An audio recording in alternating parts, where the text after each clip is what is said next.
चाहते हैं और क्या साबित करना चाहते हैं, उद्देश्य क्या है आपका? यहाँ पर हमारे आने का सिर्फ और सिर्फ एकमात्र उद्देश्य यही है कि छात्र छात्राओं के साथ जो अन्याय हो रहा है, JSSC के छात्र छात्राओं, JPSC के, और जिस प्रकार से उनका दमन हो रहा है, शोषण हो रहा है, हम उनके विरुद्ध यहाँ पर आवाज उठाने के लिए आए हैं। यहाँ हम न किसी जातिगत उद्देश्य के लिए आए हैं, न किसी राजनीतिक उद्देश्य की पूर्ति के लिए आए हैं, न कोई धार्मिक एजेंडा है, न कोई व्यक्तिगत स्वार्थ के लिए आए हैं कि हम कोई प्रसिद्धि चाहते हैं, कोई नाम चाहते हैं। हम सिर्फ और सिर्फ ये चाहते हैं जो छात्र छात्राओं के साथ अहित हो रहा है, उनके साथ अन्याय हो रहा है, उनको न्याय मिलना चाहिए। उनका जो शोषण हो रहा है, पेपर लीक हो रहे हैं, उनके भविष्य के साथ खिलवाड़ किया जा रहा है, वो बंद हो जाना चाहिए। लेकिन जिस तरीके से आपका दिल्ली में एक तरह से टॉर्चर ही बोलिए, मानसिक प्रताड़ना जो मिला था, उसके बाद आपने काफी हिम्मत जुटाकर यहाँ तक पहुंचा है, क्या दिमाग में चल रहा है? जितना भी आप मानसिक रूप से प्रताड़ित करेंगे, जितना भी आप हमें डराने का प्रयास करेंगे, उससे भी अधिक ऊर्जा के साथ हम फिर से खड़े होंगे और छात्र छात्राओं के लिए आवाज उठाएंगे। क्योंकि छात्र छात्रा के लिए आवाज उठाना कोई असंवैधानिक नहीं है, कोई अलोकतांत्रिक नहीं है। आप उनके भविष्य के साथ खिलवाड़ कर रहे हैं। आप पेपर लीक कर रहे हैं, हम आ भी ना करें, ऊ भी ना करें, कुछ भी ना करें, कुछ बोले भी ना, आपके खिलाफ ये सब क्या है? लोकतंत्र हमें इजाजत देता है। डोनेशन पर जो डोनेशन के जो खर्च होते हैं उस पर सवाल किया जा रहा है कि आप पैसे लाते कहाँ से?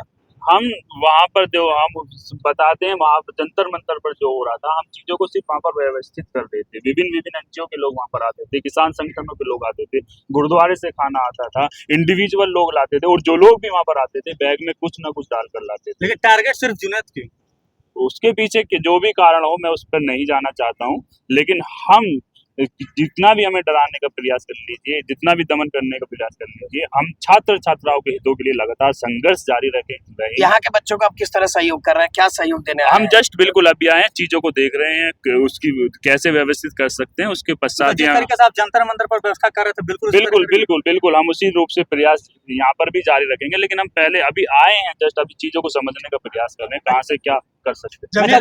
दिल्ली पुलिस जिस तरीके से आपके परिवार, दिल्ली पुलिस जिस तरीके से पूरे परिवार को आपको प्रताड़ित कर रही थी, उसके बारे में थोड़ा सा। हमारे परिवार को तो यूपी पुलिस के द्वारा किया गया, लेकिन हम सिर्फ अभी यहाँ पर छात्र छात्राओं के हितों के लिए आए हैं। उस पर हम अगर आप प्रश्न कर सकते हैं तो वो अच्छा रहेगा।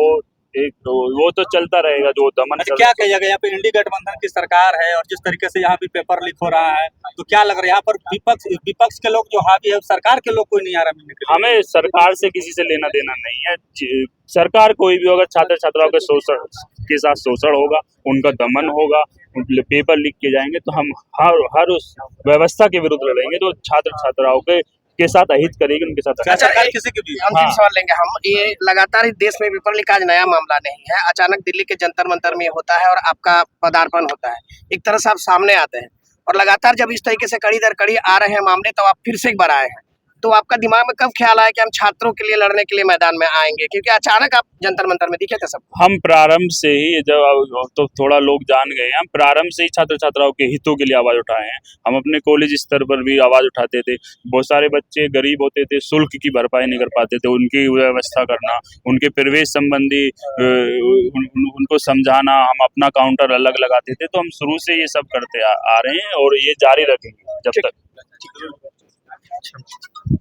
तो भाई ये थे हमारे साथ अभी जुनैद, जो कि दिल्ली जंतर मंतर से काफ़ी फेमस हुए थे, और वो हमारे साथ अभी जुड़े हुए थे और उन्होंने सारी चीज़ों को बारीकी से बताया है और क्या क्या वहाँ पे हुआ था, क्या क्या इनके साथ जो घटनाएं घटी थी दिल्ली में जंतर मंतर पे, वो सारी चीज़ों को इन्होंने बताया है। तो बने रहिए आप हमारे साथ, ज़्यादा से ज़्यादा सब्सक्राइब करिए चैनल को।